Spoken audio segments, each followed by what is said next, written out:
Hello, Orville Nation and Nerd TV. Welcome, everybody. We have another amazing show tonight, and we have a full house. We have director and editor Paul Day, actor Brendan Murray. Simone is back co-hosting on the panel with us, and of course we have Joe MALLOZZI, the show creator for Dark Matter.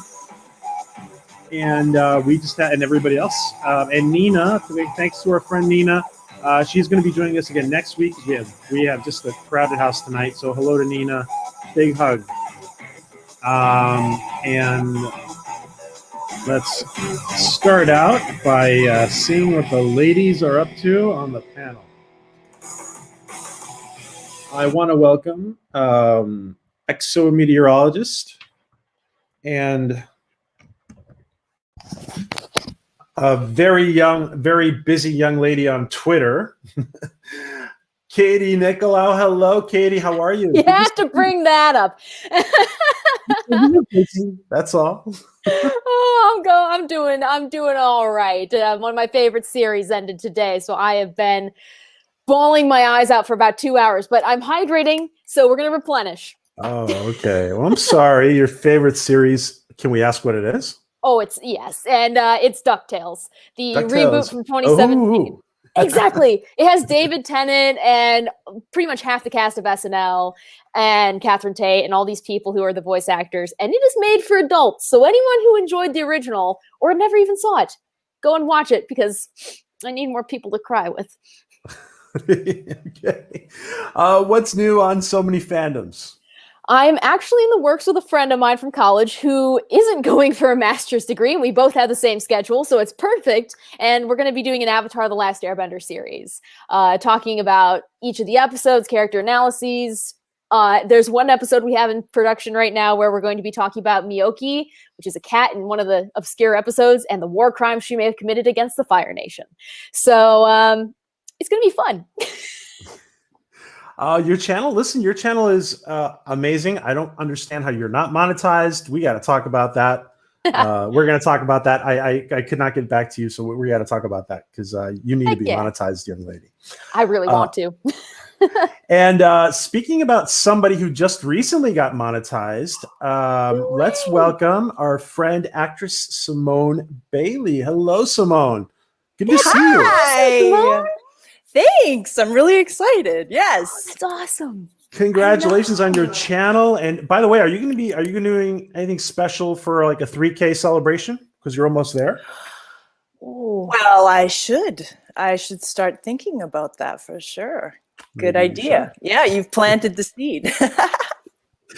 What else do you have coming up apart from your channel? I know you're very busy, but well, I don't know if I'm at liberty to say, but I'll say anyway, just to get everyone excited. So as people might have seen, we did a Stargate role-playing game, which there was a Kickstarter for the Stargate RPG, and they surpassed what their goal was, which is great. And so that game, I'm not entirely sure when it's coming out, but it's coming out soonish. Don't quote me. Nothing to quote anyway. But that's a very meteorological way of putting a forecast. So I have been contacted to come and play Stargate RPG with the crew that we did before. So, you know, not guaranteed that everyone's going to be there, but so far I think it's David Hewlett and David Blue and Julie Niven, myself, Wow. and yes, and so that will all be revealed soonish. So we've got a couple of those in the works, and then I'm also currently coordinating talent, which I will announce once it's finalized, for the Simone Bailey show, which is on my YouTube channel. Awesome. Wow. Yeah. And we will be putting in your channel as well. Katie, go ahead. Can you go ahead and put in your channel, please? Absolutely. Make sure you guys sub.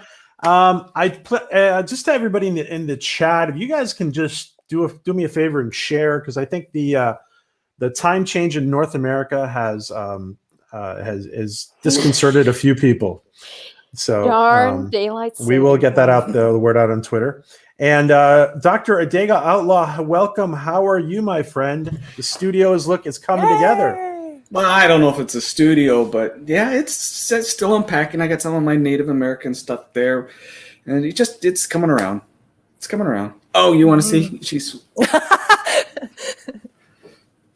this. It has the owl claw, and most Native American stuff, if it's authentic, you get it from people who know what they're doing. It's made with things they had available. So that staff, it's part of a dancing ritual, is actually taken from a broom handle.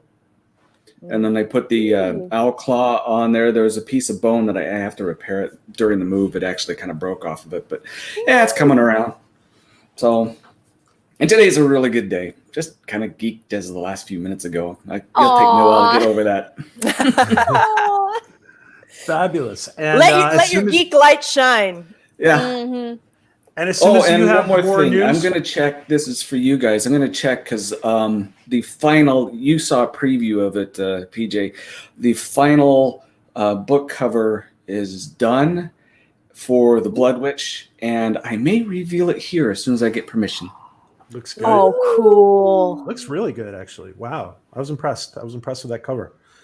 And as soon as you have more book evolution, I was going to say. Yeah, when it gets re-released, with the fan art and everything in it, I'll let you know. Yep. All righty. Let's bring in Baron Destructo himself.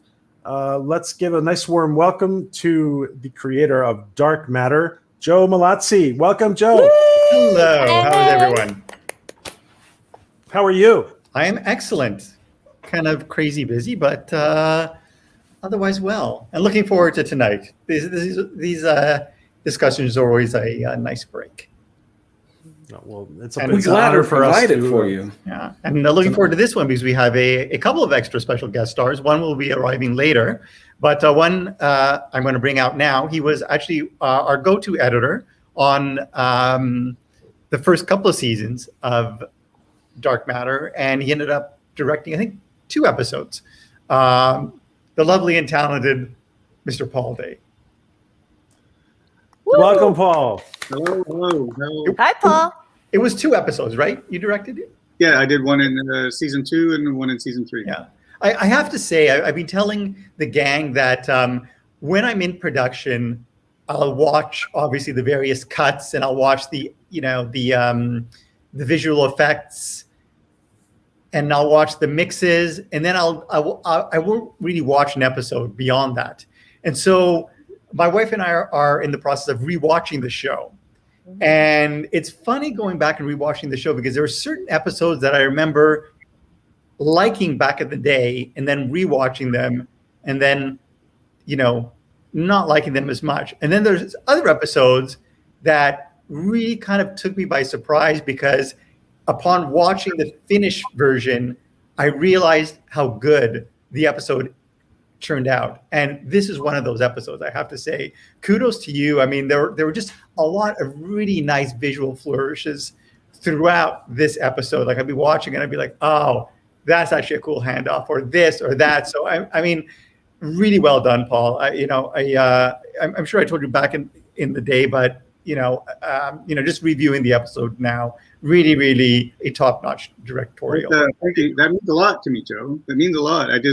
I remember back in the day, even talking to Ian, the production designer, and how the look on his face was like, I want to put I want to put artwork all over the house with butterflies. And he's like, butterflies. And I'm like, yeah, I just want butterflies on the house to call back to the to the poem, the Chinese poem. Where, so I mean, that's the little things like that. I think everyone would run with and not necessarily know exactly what I was trying to do, but trying to explain it, and it turns out really, really well. Yeah. And this was your first, not only your first Dark Matter episode, but the first episode of television you ever directed. My first full episode. I'd done a handful of webisodes for Lost Girl, and then this was my first full-on 1 hour. I mean, I must have ate, sleep, and breathe that episode back and forward and upside down. And I asked 1,000,001 people for advice, and so it all culminated to a lot of influences. Starting with you and Paul and Jay and just everybody. Not to mention it. I mean, it was a good show to start directing an episode or 1 hour of television with just such a great crew. Everybody was so supportive.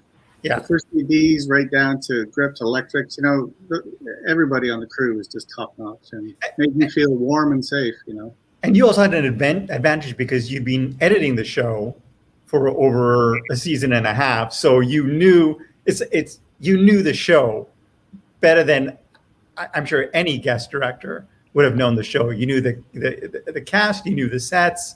So and it really shows in this episode, your familiarity with the surroundings, with the cast. Well, I mean, can you imagine that the first time I read it, and it was it's a Zoe episode. Let's say it's a Zoe episode. I mean, I was so pleased because I mean, you just have to point a camera at her, and she'll do her thing. And there was discussions that we had between the android and the projection, and even came down to little things like the height. And then that was pretty well it. And then you just start doing shots. And we had, and I don't remember her name, but the stand-in for Zoe, who doubled her, she would get right into the whole thing as well, knowing very well that none of her performance would end up in the show. But at least playing off Zoe, it really helped the sort of the style of her two different characters talking to each other. Yeah. Well, it was one of those grand slams for first at bat. It was really, really good. It was, absolutely. I have a couple of clips that I want to show later. Well, they're not clips; they're still images. And like Joe said, there are some moments in there I was just like, wow, what a great shot. And if you forgive me for a second, Paul, before we dive into the episode, Joe, I just wanted to address a few things. There was a few people asking about how are your pitches going last week, and the dynamics of the show were just such that we didn't get to all the questions, and there may have been some censorship involved. I know that Anti-Trekker was so upset this week. He's a YouTuber about some of the censorship that he has switched to Twitch. So really, yeah, really. So Joe, did you want to maybe just let the fans know how your pitches are going? And yeah, I mean, if honestly, if I have information to share, I will share it usually on the blog. And so far, it's quiet. Timescape is just going out. Timescape is my big sci-fi comedy, and it's going out as two scripts in a series Bible. It's making its way through. Powder Mage, I'm finishing up the pitch. I'm working on another super secret sci-fi classic reboot pitch, I've got a few things in the works. So balls in the air. We'll see what happens. That's awesome. Thank you and Joe's super transparent, guys. If you're not subbed to Joe's blog, I will try to put it up in a sec. There was another issue I just wanted to really quickly address, and I didn't, and I forgot to address it right before we started. Any words, Joe and Simone, on Cliff Simon? What a very sad surprise. Yeah, I mean, I dedicated a blog post to Cliff, and it was no secret that he was my favorite goal to my favorite villain to write for, just because he just really relished the role, and he just brought such personality to the character And it was a villain that you'd love to hate, but also a villain with a sense of humor, which I think is very rare but very important. And Cliff, did such a beautiful job. And I knew him professionally. I didn't know him personally. Like I don't do cons, so I imagine Simone, you knew him a lot better. Yeah, it's a tragic loss, obviously, and I still am in shock, as everyone is. Quite devastating, and my heart goes out to his wife Colette, and every family member of his and friend and loved one for sure, and all the fans. He was an extraordinary person, because he wasn't just talented. Yes, he brought that humor and that sex appeal to Ball, which was so great as such an amazing villain. But he was just an extraordinary person who was so passionate about life. And from his Olympic swimming stories, to his dancing for the Moulin Rouge, to being in the Air Force, to being one of the most iconic, legendary villains of all time, in sci-fi. I mean, he's just such a wonderful person. And we had actually spoken just a few weeks ago, and I had intended to have him on my show as well. And I just, it's devastating. Yeah.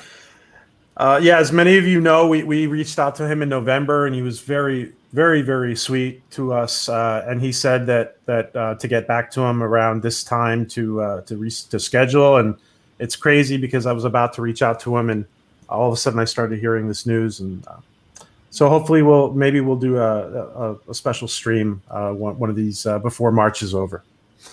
So, all right, back to the episode. Let me put up some of the first images. And it was interesting. Last episode, we saw that the show started in bed and finished in bed, Joe. Mm-hmm. And here we started off with another steamy moment at the very beginning of the episode.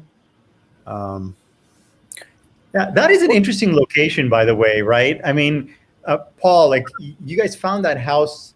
It's like a house in the middle of nowhere. Yeah, it was like a dirt road that led for about a half a kilometer, and then all of a sudden there was this modern, sleek glass and metal building that overlooked a ravine. It was really with no curtains. Wow, quite magical.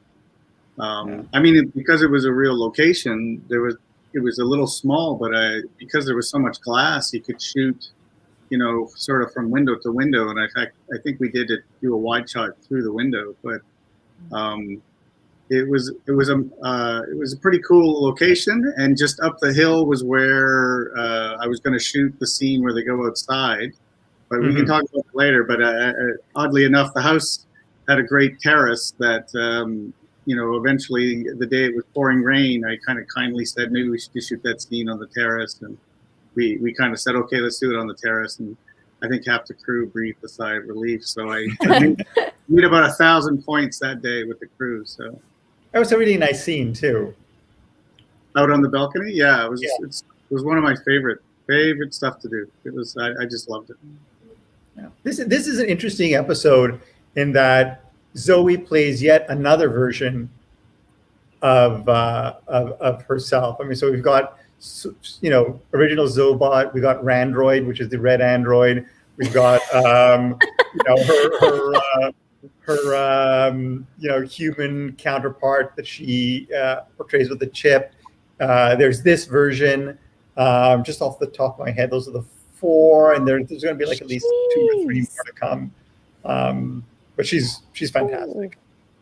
Mm-hmm. I got so engrossed in the episode, I completely forgot that they are just 3 separate characters in my mind. Mm-hmm. And just going back and forth, it's incredible the differences in just the small mannerisms that were changed. It's just, oh my gosh, impressive, really impressive. I love that you introduced a humanistic, free-being android. I thought that was just such a wonderful treat for everyone. Mm-hmm. Mm-hmm. You told us backstage, Paul, but for everyone else, how was it working with the crew when you were the director? How'd you like everyone there? Well, I liked everybody. I mean, the thing about the advantage of is I used to work on set years and years ago. I worked in lighting, so I knew, you know, how the hundreds of people it takes to move a unit to make something, and you know, I just always just practice kindness, and I think the reciprocation was tenfold. Everyone was there and happy, and you know, once they got to know you and sort of my sensibilities and just how I wanted to make sure everyone was happy, we sort of like, you know, dug in and worked hard on many different scenes. You know, sometimes there were days that it's just sort of, you know, we're not going to get the day, and it's just kind of like, I think I can simplify the next scene with 3 shots, and Craig, the DP, would say, yeah, we can do this, and then move them here. So the collaboration aspect of the crew, the support, and also just, you know, the spitballing, just coming up with an idea to make the day. On my very first day of filming, it wasn't even a full main unit. Main unit was still shooting, and I had a second unit, and I think I had Alex sharpening his knife, and there's supposed to be a shadow moving, and no word of a lie, on day 1, the first shot, they went, uh-oh, we don't have a lens package. We have no lenses. But luckily, main unit was shooting nearby, and they just said, what lens do you think you want to shoot on? And, you know, I know enough about looking at a picture, but I couldn't tell you what lens it is. So I just said, I went like this. I went about this wide. And Craig went, you know, 40 mil or something like that. And off they went, and they had a lens within 20 minutes. But, you know, later on, the first AD said to me, I rolled with the punches, which, you know, there was nothing that made me panic. I just said, okay, what are we going to do? We get a lens, we're going to move on. That's great. And the reason why go ahead. No, go ahead. Well, the reason why I brought it up, and everyone here already knows, if I like something, I will throw out. I'm the compliment guy. You know, if you deserve it, I'll throw it out.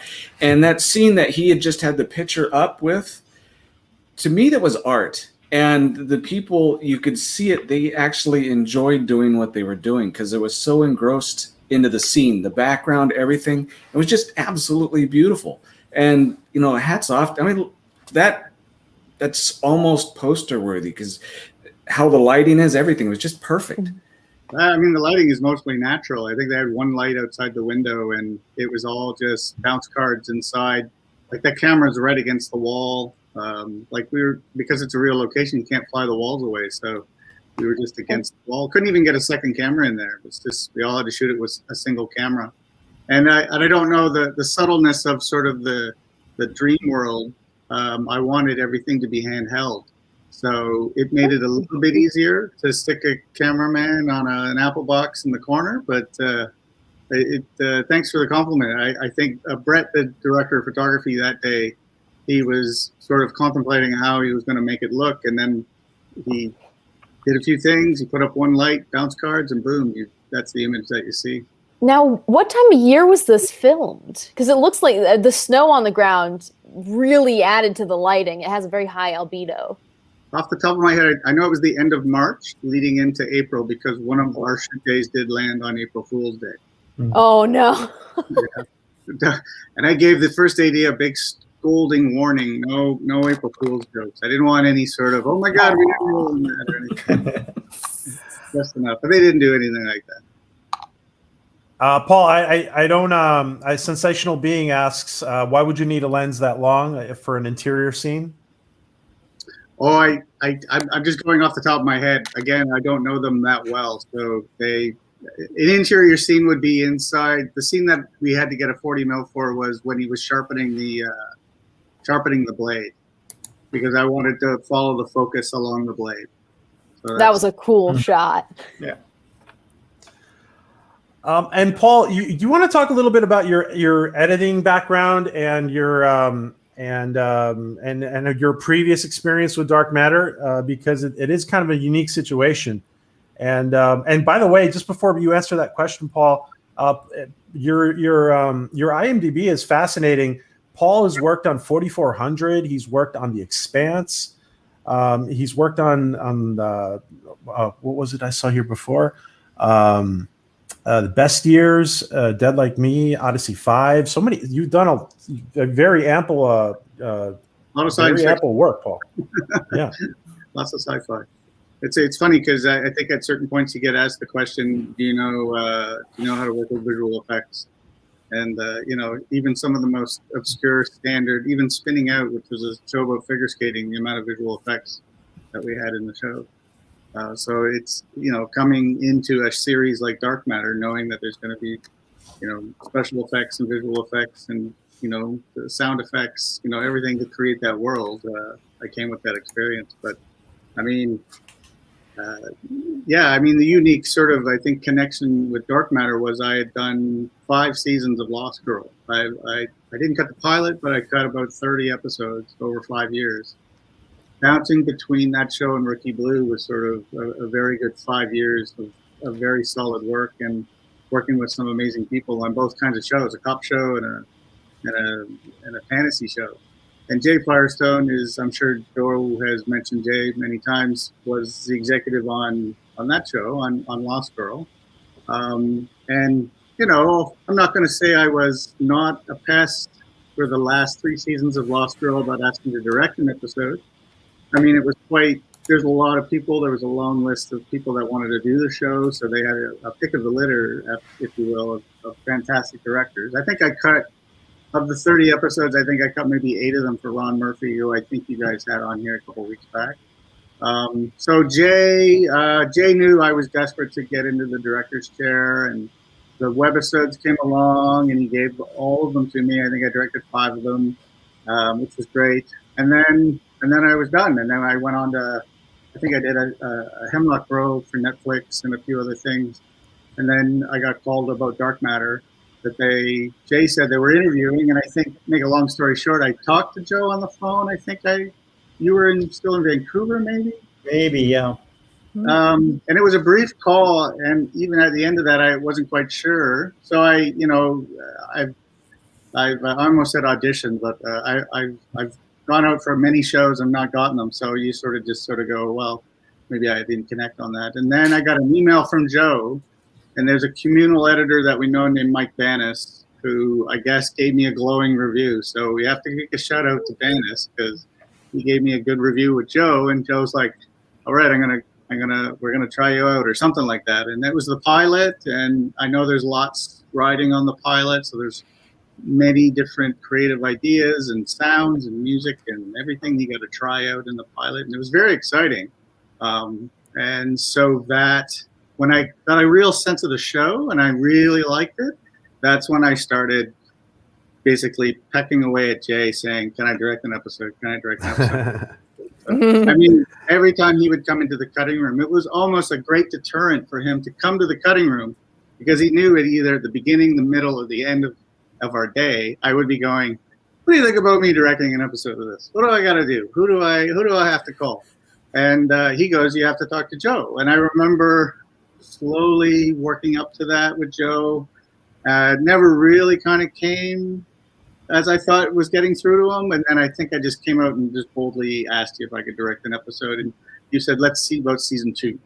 And so season 2 came along, and I got an episode.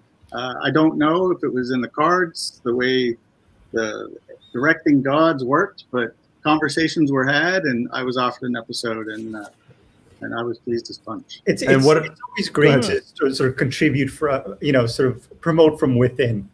Like I said, the fact that Paul was familiar with the show, the nuances, the cast, the characters, the world, just made him kind of a natural fit. It was the same thing with John Stead, our stunt coordinator, who was directing Second Unit at the time. I saw what he was doing, and rather than take a shot on a freelancer, why not take a shot on someone from within the organization? And Joe, we have backstage Brendan, if you want to go ahead and introduce him. Yes, I would like to introduce a special guest star, actor Brendan Murray, who plays the affable Victor, the android. Hello. Hello. Hello, Brendan. Hi. Thank you for joining us. What is that? Is that a wall of books? It's just wallpaper. It's a secret room Part of back my here. house, so. Brendan, welcome to the show. I introduced you as the affable android Victor, but I have to say, I mean, you got the role because you have kind of a natural warmth about you that it is easily conveyed on screen. Do you get that a lot? People find you very warm? I think it's funny. I was talking about this with someone the other day. In life, people find me pretty warm, but I end up getting cast very often in roles where I'm not so warm or like not so trustworthy, which is sort of interesting because I don't know, I'm a pretty decent chap. So, but also then Victor sort of played into that too, ultimately, right? Like, yes, I know.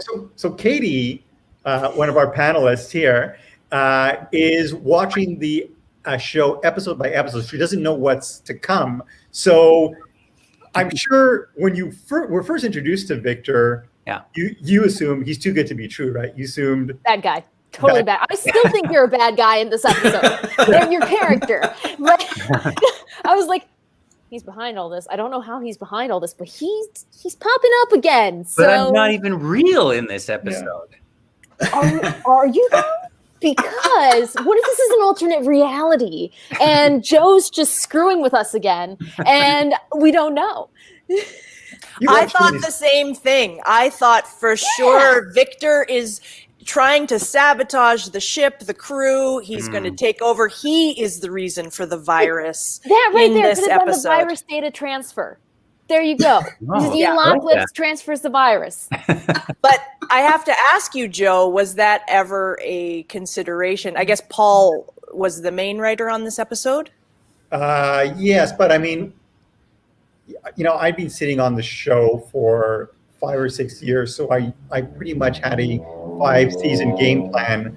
And whenever we get together at the beginning of the season, we break the story. So it's not as if like a writer just goes off and writes a script and comes back and we produce it. I mean, I oversee, all the creative, and we build the script of the episode.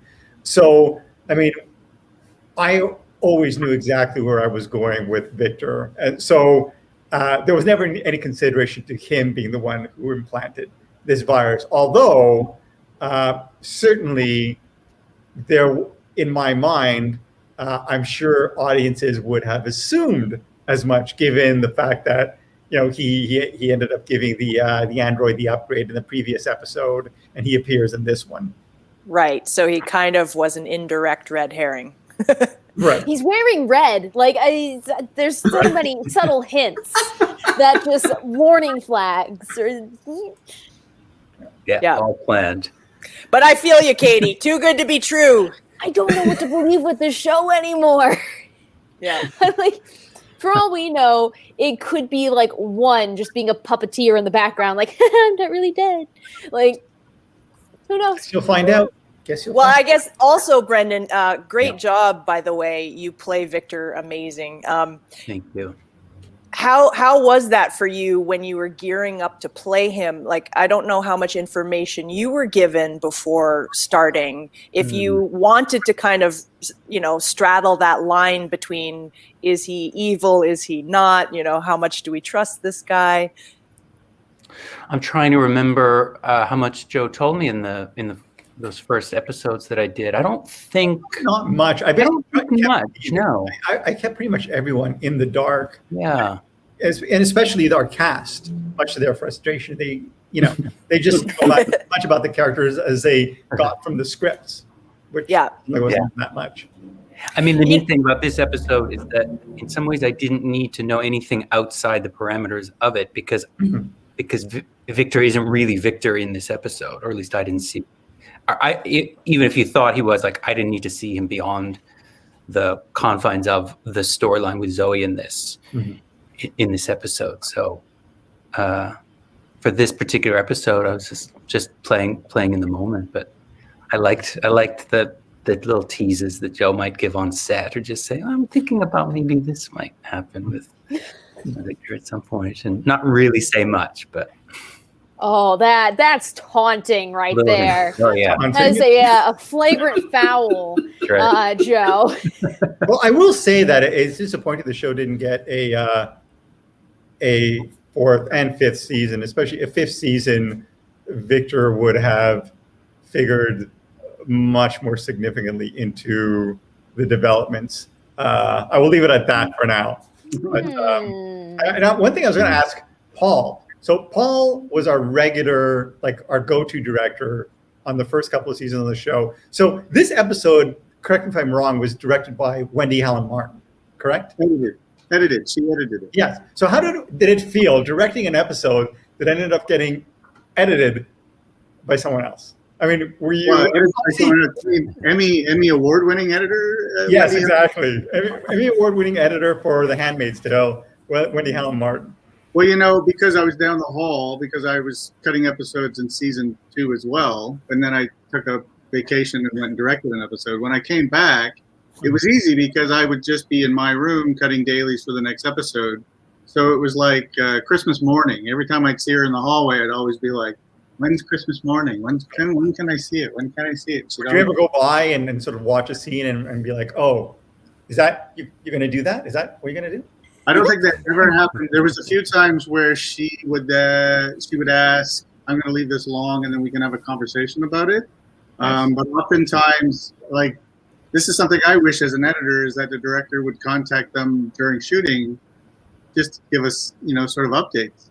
So I was constantly texting her and updating her as to, oh, I had to shoot this scene on the balcony today, couldn't go into the park, so let me know, hopefully the coverage all works, and, you know, I was concerned about focus. So she knows, and she's already looking at that kind of stuff, but I mean, she's a pro, so sitting down and watching what she put together, I was just, you know, I think we just tightened it up, and there was a few lines, you know, maybe alternate versions of it or something, but I don't remember spending a lot of time in the cutting room with Wendy. It went that quickly. So. Can I just say that editors are really the unsung heroes of a production. They save a bad episode. And it has happened where essentially, for whatever reason, I'll be watching the cut or the dailies, and I'll be like, this is going to be a disaster. And then the editors will do their magic, and, you know, the episode will turn out will surpass my piece of music underneath something, and all of a sudden you've elevated the scene. Yeah, it's more than music.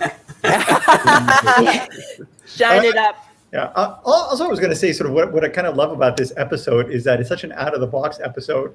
Brendan, you play an android, but I don't think, you know, even though you played an android, I don't think you ever dressed like your typical android. You were pretty relaxed, kind of casual.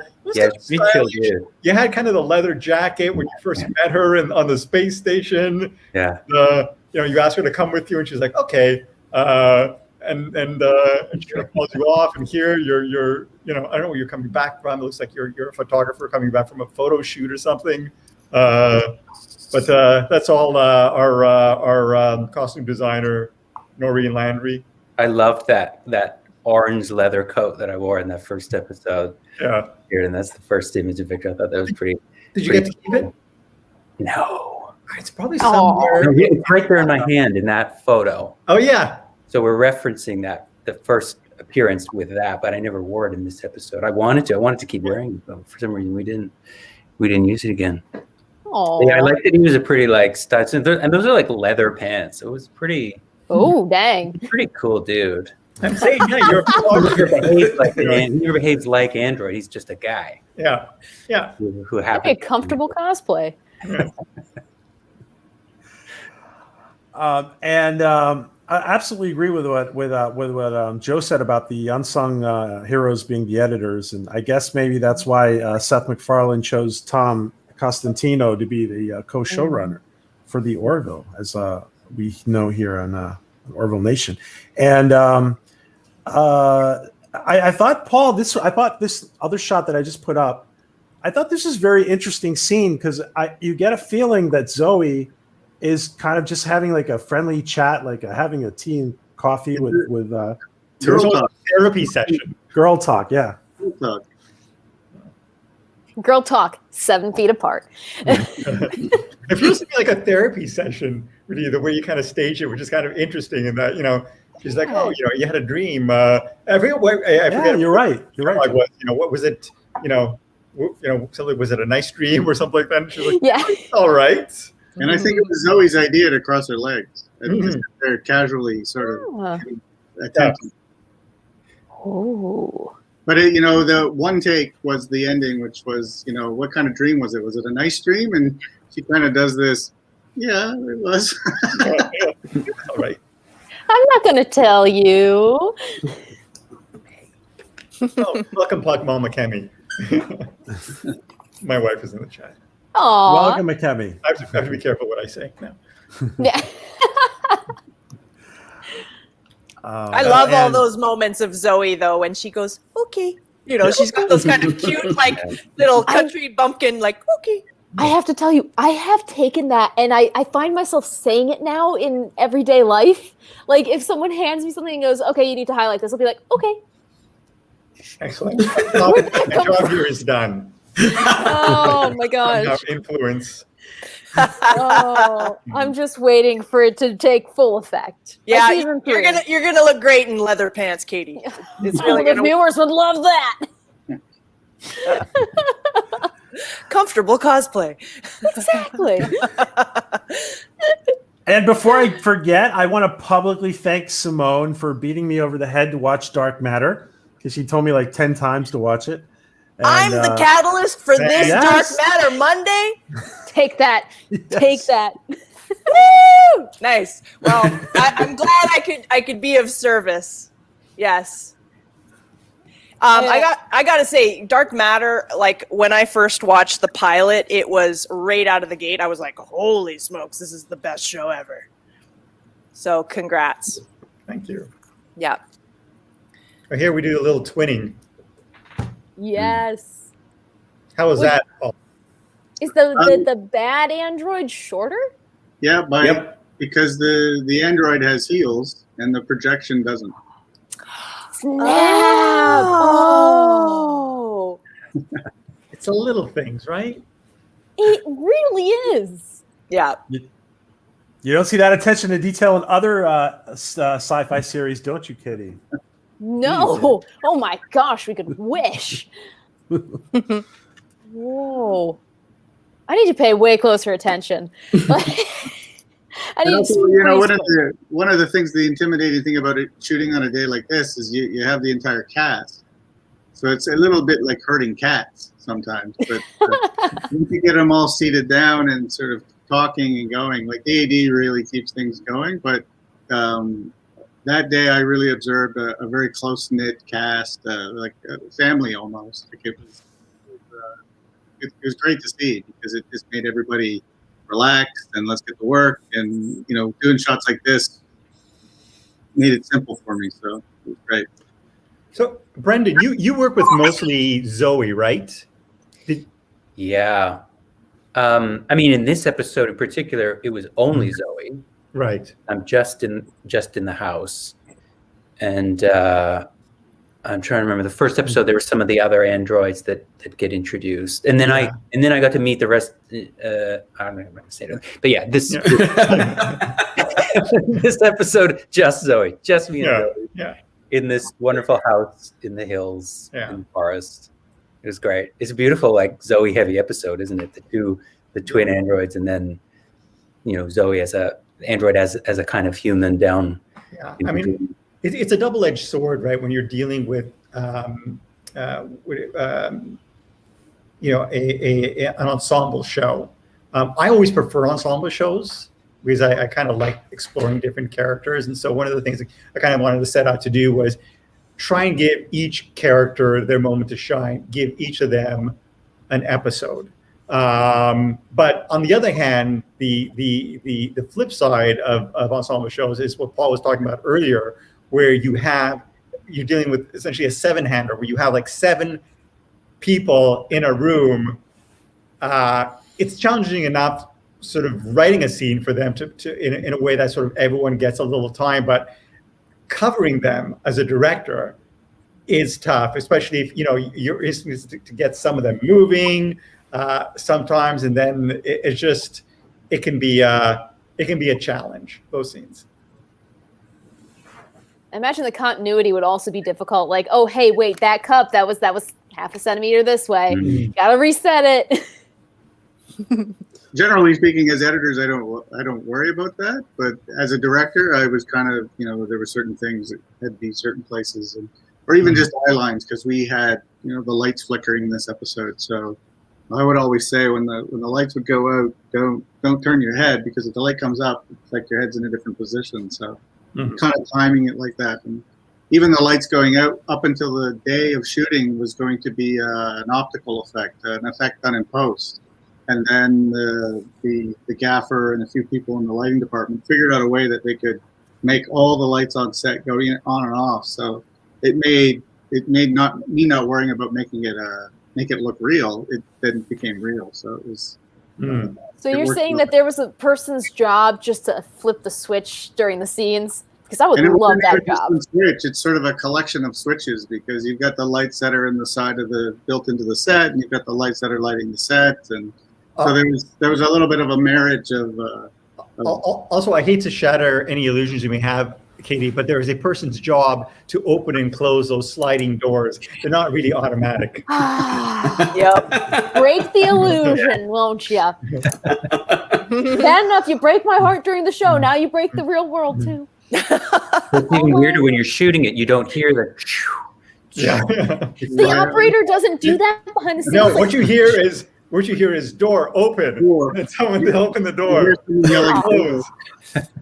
And that's why watching dailies, it'll be like door. It's like the door's open, the door's closed. See, I would totally make the whooshing sound. Just whoosh. Okay, go through.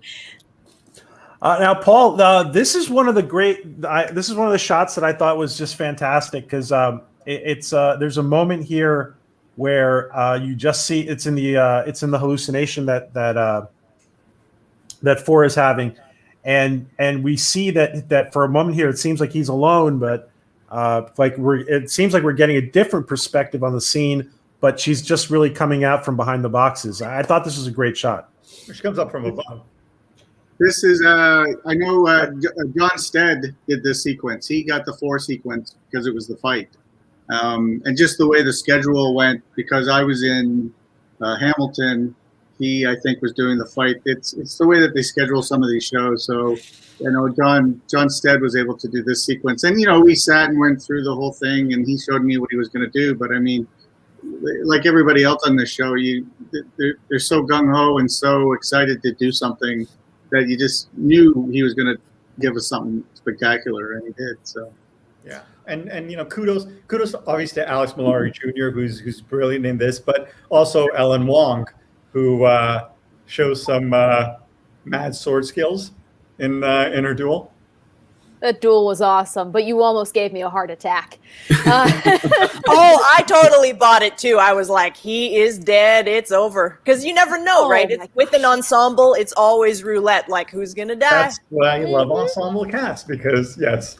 Oh, my gosh. That's why you got to behave as an actor, because otherwise... I'm thinking, okay, wait, maybe there's like some sort of vital side monitor that's going on, or maybe someone will walk in and find him and they'll just rush him up to the med bay, or like, gosh, and then by the time my brain got down from that panic, it's like, oh, it's just what they do. I liked though how they choreographed her to jump off the upper balcony and just come right down on him and just kick his ass. I was like, okay, yeah, she could have just come out from behind, but yeah, I was like, no, she's like flying and coming at him. It was really cool. About that is John Stead came to set to show me what his idea was. So you know, you're shooting one thing, and he's like got his phone, and he's like showing the whole thing, and it's all just one shot, right? He just shot it one take with his phone. And I thought, you're going to shoot this in one take? And he goes, no. And then he paused and kind of went, oh. And I went, no, do lots of coverage. But I mean, just seeing it on his phone was spectacular, and I knew it was going to be off the hook. I just want to mention Irma Long was Ellen's stunt double, and Jennifer Murray was probably no relation. Brandon. Jennifer Murray was Zoe's stunt double. I could never be a stunt double. I'd break myself. Yeah, it hurts. I imagine. I've had to do 3, and it's like, ooh. I didn't mean to do it. It was an actor role that needed some stunt stuff. Yeah. It's like, oh, I can do it. Oh my gosh, what did I do? Yeah. Brendan, have you had to do like many action sequences? Like, do you do like fight sequences, firearm sequences? I've had to do some. Most of my fight combat experience has been on stage, actually, which is how I know John Stead. Ah, okay. He directed the first episode I appeared in. Which was? Which was what, is it 204? Oh, sorry. Early on. The first episode of Dark Matter. Yes. Okay. Yeah. My first appearance, John directed that episode, and so we knew each other from going way back from theater, from Stratford and lots of other theaters. We've done tons of Shakespeare, so lots of sword fights and big battles and stuff, but not that much. A little bit of like firearm stuff on camera, but never a sword fight on camera, which I would love to do, but lots on stage with John. He's great. Yeah. This was such a cool shot. Oh my gosh. Just the following it down the blade. Yeah. The 3D version when you need it right down there. And we have seen three working his guns before and cleaning his guns, but I don't remember seeing four sharpening in his weapons. But it would make sense that he would be just as particular about his weapon as 3 is about his. I would totally have sliced off the tips of my fingers if I ever tried to sharpen a blade. And I don't know if you guys talked about it when John was on the show, but I mean he's a sword aficionado. Like he knows sword. Yeah. He knows, and he kept referring to whatever the block is to sharpen the sword. I'm sure somebody will put it up in the chat, but and I didn't even know what it was called, but he just said you need a real one. He's looking at the prop that they had. He's like, no, you need a real one if you're going to rub it along the sword like this. So, he was a wealth of information when it came to giant metal sharpening. So. Question for Joe from DD Myers: how long did it take to get all the CGI done for this episode, or maybe for both of you? Let's see. The episode delivered. It's completed in mid-April, I want to say, or first week of April. So, it's hard to say, just because I'm just thinking about when the show delivers. But I mean, I think back to Stargate, and usually it was 3 months between start of production and final episode delivery. I mean, obviously Dark Matter is a little more visual effects intensive than your average police procedural. So obviously it takes a little more time. Some shots take more time too. Yeah. I mean, this show predominantly just had sort of the sketching out of the projection of Zoe. Whetstone, was it? Was it the Whetstone, Paul? Whetstone. Whetstone. I wasn't sure if that's what they still call them. It's old blacksmiths. We use 3 different ones for my stuff. Various different. Yeah. Either way, it was a nice touch. So, Paul, I want to ask you, before the show started, you were mentioning that you got a lot of advice from people, this being your first TV directorial debut. What kind of advice did they give you? And also from your perspective as an editor, what are some common mistakes that directors make that you kind of, well, without outing anybody, but, or what are some good advice for people that are directing from an editor's perspective? Okay, sure. I'll go with part 1 there first. Okay. I mean, a lot of the people I asked were people that worked on the show. So, I mean, if they're sitting in my cutting room, it's like I have their undivided attention. So, yeah. Even advice from Joe or Jay or Paul or any number of people as to sort of what they like and don't like. But the real mystery for me was working with actors. Now, I've met and talked to many actors, but over the years, it's just sort of one of those things where when you finally do meet, I think there's sort of this connection of oh, wow, there's somebody somewhere in a dark room watching all the footage.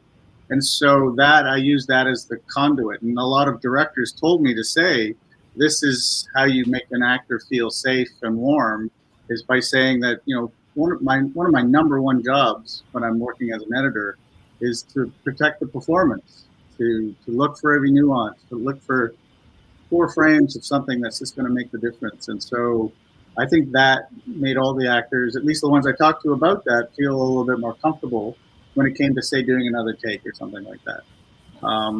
Part 2 of that question, which was sort of what advice. Yeah. So here's the thing. I've had a lot of directors I've worked with over the years, some that shoot tons and tons of footage, some that don't shoot enough. It's one of those things where I think just a little bit more possibilities when you're directing or when you're doing television, if time permits. Mm-hmm. And what do I mean by that? It's just sort of having options and coverage and just little nuances. You know, you might want to say, hey, you know, let's try this take a little bit more angrily, or, you know, depending on the situation. I'm being general. Right. But, you know, say in the example of this episode, I know we did 2 takes of Zoe at the end, one where she cried and one where she didn't. And it was sort of a choice of you know, does she tear up? You know what I mean? And I know it was a point of discussion. I don't actually remember how far it went. I know Zoe was talking with Paul, who was on set, but to that end, in the sense of like having options in the cutting room, I think is an editor's greatest wish, is to have as many options as you possibly can. Now, that's not saying that a director shouldn't have a vision and shouldn't have a very distinct idea. But specifically for television, specifically for genre television, to have a style that you go for that is either set in the precedent of in the pilot or in at least the first 3 or 4 episodes. So then you know the design of the show, you know the sort of the rules, I guess, for lack of a better term. And every show will have rules. Some of them are just unknown rules. They're just sort of like, well, we don't do any panning, or we don't do any tilting up or anything like that. I've worked on many shows where they've had Bibles as to the lookbook of the show and how it all goes together. So, I mean, an editor's advice, not advice, but as an editor, I just, the directors I've worked with that just give you a grocery list of options are the greatest ones to work with. I'm curious, Brandon, any desire to direct yourself? Yeah. Yeah. Yeah, definitely. It's the beard. Yeah. People in the chat were saying it's the beard. Want to tell people where to stand and where to put the camera. I have to say, that sweater looks fabulous, by the way. Thank you. It's so cozy. It's my cozy home COVID sweater. I mean, I put it on. Yeah, but definitely, yeah. More and more now, for some reason. And I've been doing just tinkering with my own writing, and then that whets the appetite to direct, because I'm thinking on the page, I'm directing on the page. So definitely, yeah. And what type of writing are you doing? I can't believe I'm saying this out loud. I'm working on a screenplay. Oh, a feature or a pilot, or like pardon me? A feature? I'm working on a feature. Yeah, I'm working on it for myself. So I'm very hesitant to talk about it because I'm not a writer. I've never written anything, but it's what one does in COVID. We've tried to take find some creative autonomy during these weird times. It's also something I've thought about a lot over the years and just always abandoned, and finally have kind of stuck with it. So I had an idea for a feature that fantastic. That I've been tucking into. Yeah, it's pretty satisfying, actually, and terrifying and stressful. Yeah. And then you got to take it out, and at that point, that's when you will experience the exhilaration, and what do they used to call it, the agony of defeat. Hopefully, the former more than the latter. Yeah. Do you have any special love for sci-fi, Brendan? I have. I see you were also in Warehouse 13, and you have quite of an ample IMDb as well. I had a bitty part on Warehouse 13. I barely remember what I had to do on it. So, but my experience with sci-fi is kind of limited. You know, I grew up on the Star Trek movies. That's my generation. Yeah. Oh, The Next Generation, of course. even or odd numbered movies. And what's that? The even or the odd numbered Star Trek movies, because there's a big difference. Was that a thing? Oh my gosh, yes. I guess, well, Wrath of Khan, so I guess even. Okay, good. You're on the good side. But I think I dug Search for Spock too. Anyway, and the Alien movies are high up on my list of. I don't know if they count as sci-fi or are they. I don't know. Yeah. Yeah. Absolutely. They are like just high on my list of favorite movies ever. Yeah. Joe, did you want to address this question from Rox? Do directors have agents as well as actors? Paul can answer this question. Do directors have agents? Oh yeah, they all have agents. In fact, editors now have agents. I got an agent as an editor about 4 years ago. Actually, kind of in an attempt because I needed more leverage to get directing opportunity, which didn't really pan out. But at least the agent has gotten me on some pretty big shows in the last couple of years. So it's Script coordinators. Some script coordinators have agents now, or moreover, up and coming writers end up getting jobs as script coordinators through their agents, which I think it's just kind of crazy. I'm not a big fan of agents, but here are. So Joe, you don't have. It depends on the agent. Oh, okay. But I've had not great experiences. Joseph, do you want to address this question from Dee Dee Myers? Do you feel like you left anything behind in regards to the show? Yes, 2 seasons and 20 episodes. I'm told. Good answer. And hello, Miss Folkenstall. Great props from Miss Folkenstall. We got to get you back on, Anna. Good to see you. She does great work. Yeah. Mm-hmm. She had a baby Yoda out there before Disney had one. Seriously, she did. She did. It was great. Let's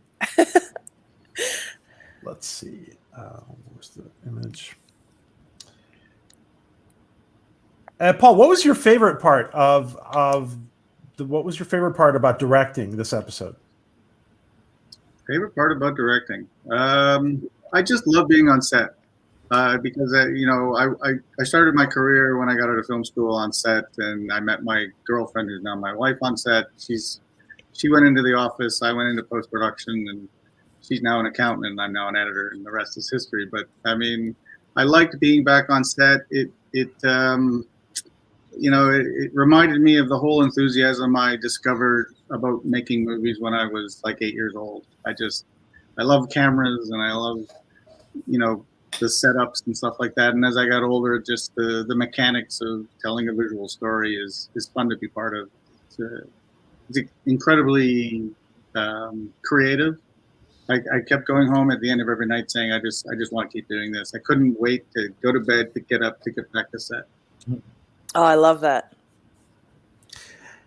And this is a question for Joe and Paul. There's incredible tension at certain moments in this episode, and then there's going back to that really relaxed area of the dream state with Victor and Android. I mean, it's really all over the place. Yeah, I have to say this scene was really interesting in that it's kind of a slow ratchet up of the suspension of disbelief of belief. Actually, I should say.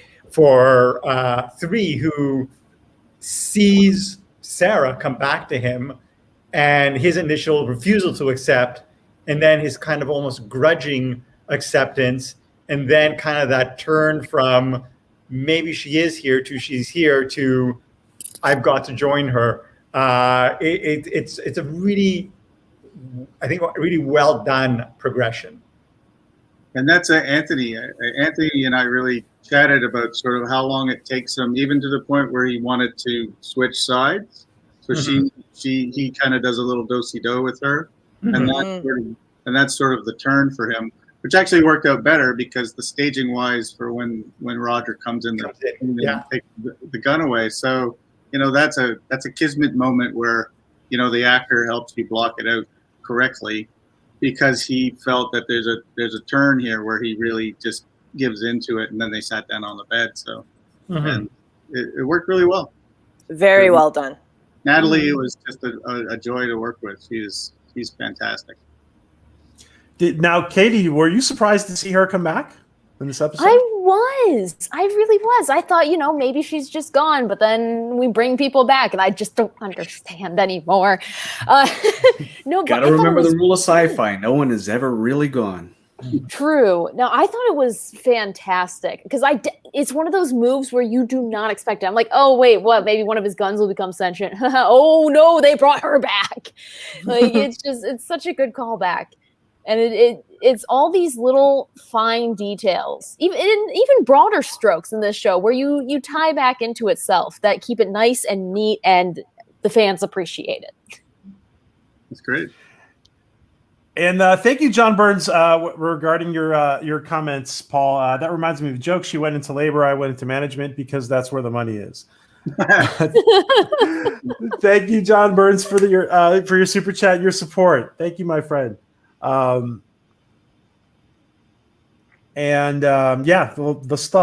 lot of surprises. Just Joe, I'm not saying this to snowball you, just to blow smoke your way, but I'm actually really the Android. I'm really appreciating it so much more. And I did a tweet before. This is really one of the best, I think, because of what you said. She's playing all these different facets of different versions of the Android. I'm just progressively more impressed with the Android every time. Yeah, I mean, I love our Android. I think Zoe did an amazing job. I'm always very protective of my cast and crew. I mean, I went off, I think, 2 episodes ago when I was talking about the CSAs here, the Canadian equivalent of the Emmy Awards, where basically the show is not nominated for a visual effects. I don't want to win, but the fact that we were not nominated for 2 seasons, I actually got angry and ended up messaging the CSAs to ask them what the fuck is going on. Because, I mean, whatever. And now I completely forgot what I was talking about. Well, and you also have a history with Stargate. I remember you saying that Stargate, even though it was primarily all Canadian people working on it, you weren't recognized because MGM was on the title. Yes, exactly. So they considered us an American show, even though we're all the writers, pretty much the entire cast, the crew, the producers were all Canadian. But and you keep knocking it out of the park, and you get snubbed. No, but at the end of the day, I don't really care about awards, but it's important for other people in growing their careers. To be nominated, to win. So recognition. Yes. And the fact that I find a lot of awards are just really popularity contests, or they just, anyways. But anyways, I say this also because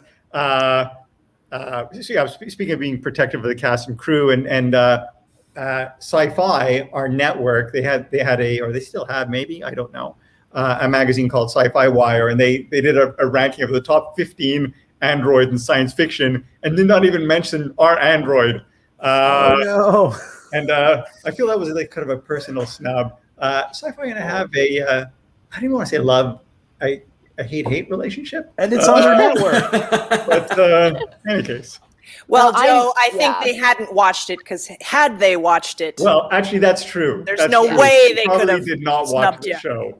Yeah. Yes. Yeah. And Paul, D.D. Myers asked, "What did you like least about this episode?" Least. Jeez. Is there anything you might do different going back? No. I think off the top of my head, I mean, I'm just sort of racking my brains. My wife and I watched the episode a couple days ago, and I of course I don't shut up. I just tell stories about when we were shooting this or when we were shooting that. But I don't remember it ever being anything. There was nothing difficult about it. That's, and I'm not just saying that. There was nothing difficult about making this. There was a couple of days where I think there was malfunctions of equipment or something, or there was this or that, or half the time you don't know what's going on. But we had that smoke going through the hallway, and they couldn't make that work. And there's a couple of moments of panic.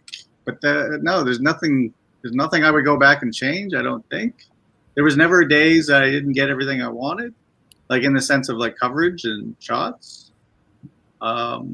There was no tension. There's no dirt I could tell about this episode. I had the time of my life. Yeah, I think we had a pretty solid crew, not only in terms of talent, but just, you know, there's always a positive and supportive on-set atmosphere.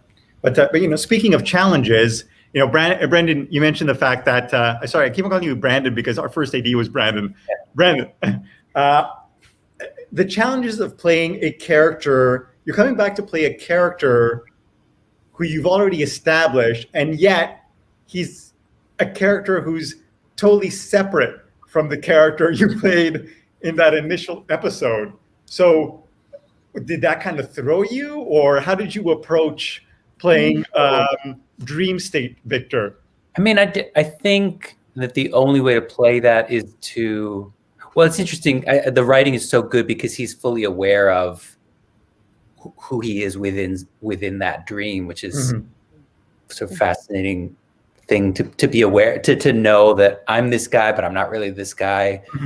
But I think the only way to play it is just to play like he really is there. Like that's it's all in the writing for those scenes. So beyond that, I don't, because he's Zoe's, or he's the android's construct, so he's not gonna sort of question where he sits in that. He just inhabits that world. He lives there, and he seems more comfortable there than she does. Yeah, that's why I think he's the bad guy. He seemed too chill. Can I just say, I love the scene. Paul alluded to it earlier, where the scene on the balcony between the two of us, and I think it was meant to be like a walk and talk or something, and the weather was bad, and we just ended up doing it on the balcony. And I watched the episode again last night, and I just love that scene. I love what Zoe's doing. It's so delicate, just perfect. Yeah. I just mentioned that earlier, that it's actually one of my favorite scenes in this episode. That kind of moment where you're having that conversation, and it just kind of turns where you're having a moment within the dream, and then it's sort of like gets, you know, almost like a lucid dreaming, where she's like, but none of this is real. Yeah. And your response isn't to, you know, of course it's real, you know, this is reality. You're like, well, you're like, of course it's not, but you know, or is it? And you know, you talk about the butterfly, and you know, it's just a really nice moment between you two. Yeah. And just the snow that we had that morning, like, I know it was pouring rain at that point, but the amount of light that was coming off the snow up on Zoe's face, whenever we did the close-ups on her, and those beautiful brown eyes of hers, it was just sort of, it was magic. Like just the way it was all lit, it was fantastic. I was going to mention the overcast with the snow, just perfect to make that dream-like aesthetic. Yeah. And like Brandon was saying, we were supposed to shoot it sort of up a hill, just to the left. If you went off the balcony and to the left, there was this sort of hill that was just a dirt trail. And if we had tried to trudge the crew up there, I'm sure it would have been hell. So they would have made you pay. Yeah. And Brendan, just with regards to Paul's comment, I noticed now I guess you have green eyes, but like they seemed really pronounced in this take right here. I know, in that scene, it's kind of nuts. I had to. Somebody tweeted Holy it. cow! Looks like you have lenses on. It does look like it. I don't. Wow. Those are your natural eyes? Did you guys do anything in post to my eyes in this scene? No.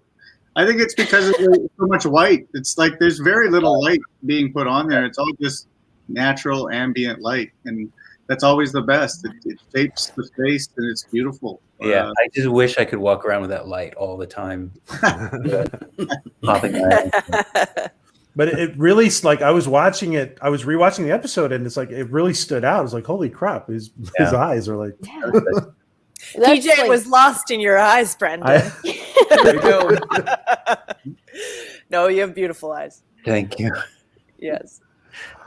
What about this question for all of you? I know Joe says he doesn't really go to the cons, but Brendan, Paul, Simone, what do you got? How do you guys feel about being part of cons? What does that mean? Conventions. Conventions. Never done. I've You never. Not Great. outrageous. never done.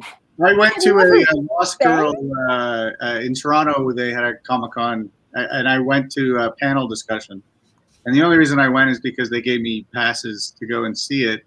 And I had helped put together a little gag reel, and that they were going to play at this thing. So I first time ever, no word of a lie. I didn't even take my kids. I was just like, I want to get in, I want to get out. I just want to see the panel discussion, back the thing. And boy, I went with a friend, and we walked in the door, and there must have been 900 people in this room.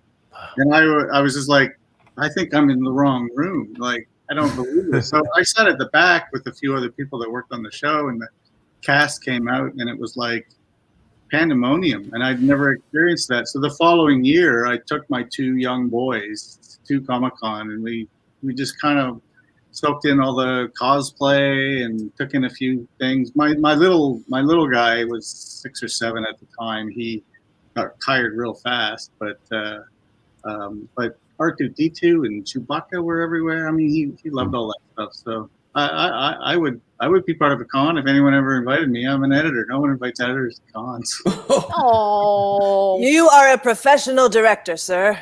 exactly.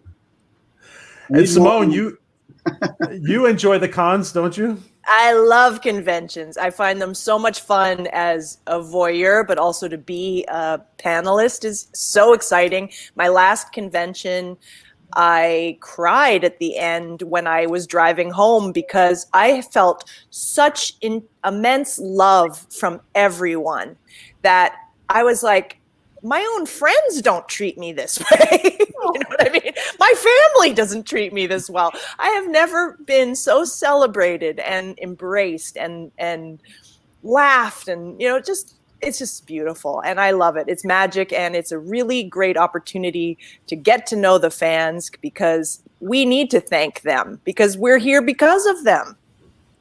So I'm so glad you are of that mindset, because The magic of yeah. nerd love. people who I think people who are fans and then go and become the actors on the shows, I don't know why, but I feel like I can relate to them more when I go and meet them. And it makes a whole world of difference to meet people at conventions. No matter where, if you were on screen, off screen, you could have been a grip on set for all I care. Just to be able to say thank you for being a part of what I consider one of the best things in my life. Like that's my favorite part of the con. Yeah.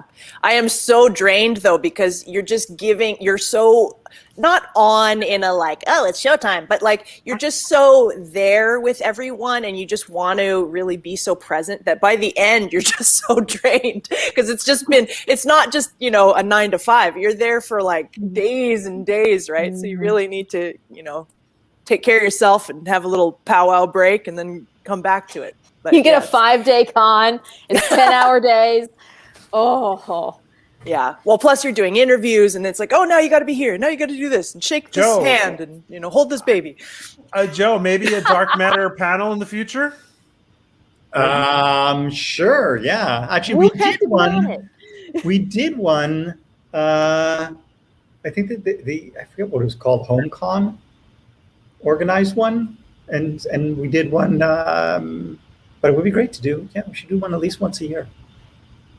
I will fly to wherever it is because I need to meet you people in person.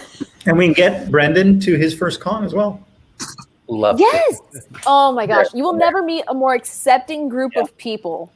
I think, who was it? Matt Ryan said, I love a con. I get to act how old I feel rather than how old I am. Yes. Totally true. It's great. Mm-hmm. And thank you, Jeff Beeler and Anna. Thank you. Here's a bit of love. Thank you, Anna. We have to get you back on, and we got to see the last stuff you are working on. Very cool stuff. She had one of the first complete Orville cosplay, and Uniforms. weapons and stuff. Yeah. Uniforms and weapons. Yeah. I'm still jealous of that. Question. There was a question here for Joseph. Paul. I have a question for Paul. I know. Wait, this is not the question. I'm sorry. My bad. This is a question too, but there was okay. There's a lot of great chats going on in the comment section. I just keep seeing it refresh. This was the question, Paul. Why did 2 of the crew members see enemies and 3 saw a loved one, not an enemy? I think ultimately, it comes down to their each character's kind of deep-seated issues with 4. It's something we've been building on all season, is the fact that his home world is in danger and he can't help them, and he's desperate to help, and he feels like kind of an outsider, and he feels guilt, and that's why Misaki comes to sort of punish him for it. In the case of 2, it's her past that haunts her, and what she knows, little bits and pieces, and the fact that she's being pursued by Rook and his people, and that's one of the things that scares her. And in terms of 3, he's he's a guy who, in terms of threats, I don't know what really scares him, but he's at his most vulnerable around Sarah, and there are deeper subconscious issues with regard to that relationship that we'll get to in future episodes. What? Yeah. You're going to bring that back up and make me relive that sad episode again? Who knows? Or maybe not. I don't know. I don't even know how I said that. Yeah. Joe, can you clarify something for me? I'm just curious why for Rio, if he had the neural link file, why did he not touch it sooner to retrieve his memories, or is that just perfect for the story? What do you mean?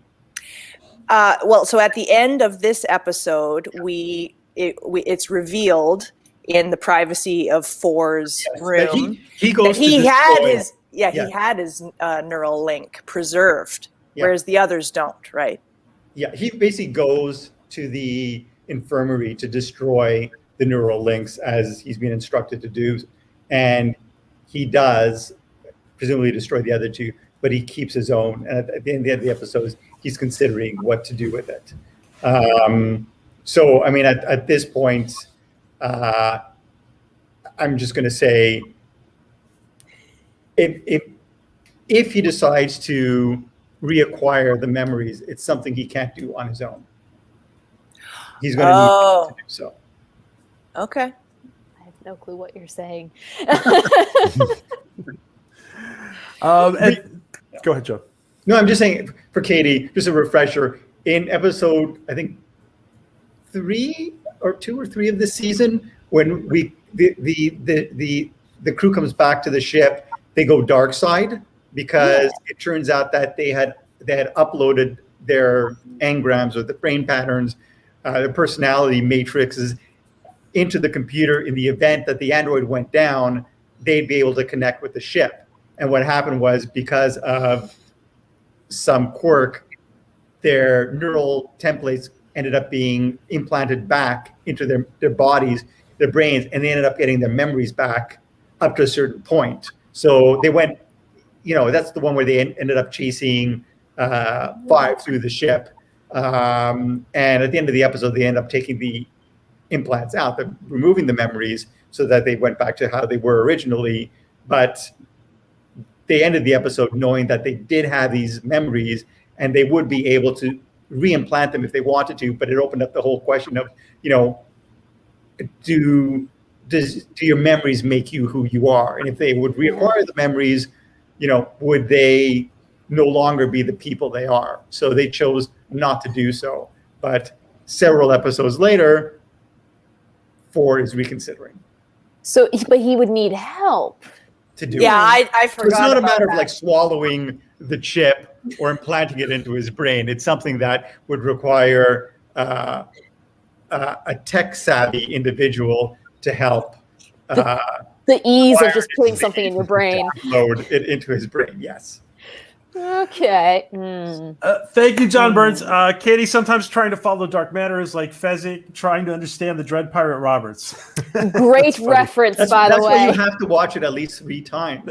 The first time, and you go back, and then you realize, everything you missed. And the third time, things begin to really sort of, fall into place. And I have to ask Joe. Joe, thank you, John Burns. Thank you for that comment. Joe, can we get these for Halloween? Is it possible? I don't know. You'll have to ask Noreen. I want to get her on the show. Actually, Noreen Landry is our costume designer, and I reached out to her about appearing on the show, and she ended up, I think, breaking her wrist in a fall. So she, just on the week, I ended up asking her, but she's on the mend. She's fine. She wants to do a guest spot eventually. So hopefully, once that wrist is healed up. Okay, hope I can see you getting some like EVA foam and painting it with gold and gloss paint. Yeah, I'm sure. As a costume designer, I'm sure she's all over that. Now, Brendan, would you be up for a Dark Matter season 4 miniseries if that ever happens? Yeah, absolutely. I was definitely Right answer. Champing at the bit for a season 4 for sure. I don't know what happens. Joe never really said. Yeah. Season 4 would be. I can't say because I forgot about Katie. But I do have a game plan. I still haven't given up hope on a miniseries. Well, what really the plan is now. I mean, after the show's cancellation, we went out and tried to, went to Netflix and see if we could get it picked up there. And but those plans kind of fell through. So ultimately, I think like a 6 or 8 part miniseries would be ideal. I think what I really have to do now is set up another show and establish another show and use the heat off that show to circle back with Dark Matter. And that is my intent. Interesting. That's a solid plan. I like it. These are a few more scenes that Brendan has here with Zoe when she's starting to realize that the dream is not where she should be. Mm-hmm. That was an awesome dress too. Like keeping the beige tone. Yeah. Just having a few pals over. Yeah. I miss those times.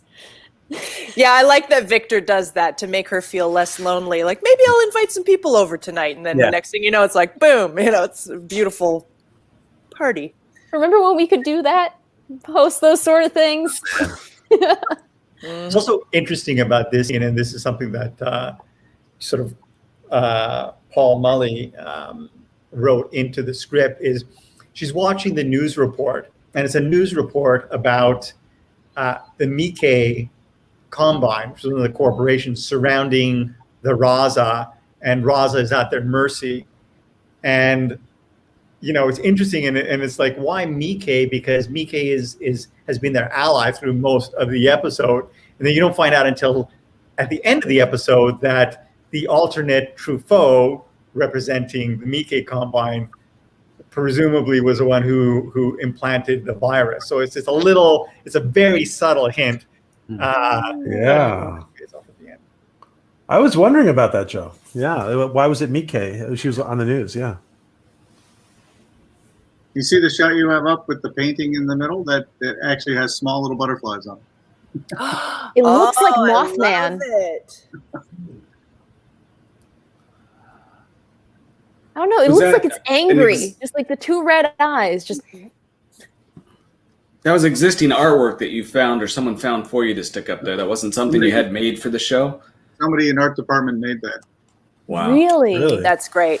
So you had decided that in your pre-production meetings, you relayed that to them, or was that their idea to do all the butterflies? No, I had come up with it at one point. I asked Paul, and then I don't know if Paul talked to Joe, but there was some discussion about it, about the artwork on the wall. If you recall, in the bedroom at the beginning, there's a big photograph of a monarch butterfly. And it was all designed in the way so I could put that in the background when Zoe was on the bed, and it's the last shot. You see the butterfly wings behind her. And then in this sequence, because it is sort of a realization where, I think Victor at some point even says, you're actually theoretically having a conversation with yourself.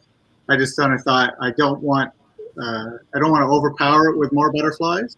So it's like a Japanese sort of mountaintop with very small red butterflies. And the art director, I feel bad, I can't remember her name. She did a few mock-ups, and then Ian Brock got involved, and he asked how big, and I said, well, it could be small, but Ian does everything big, so he came in with this mural, and it was like perfect. So it fit right in the spot where there was really nothing on the wall, and it became very subtle, and that's exactly what I was hoping for.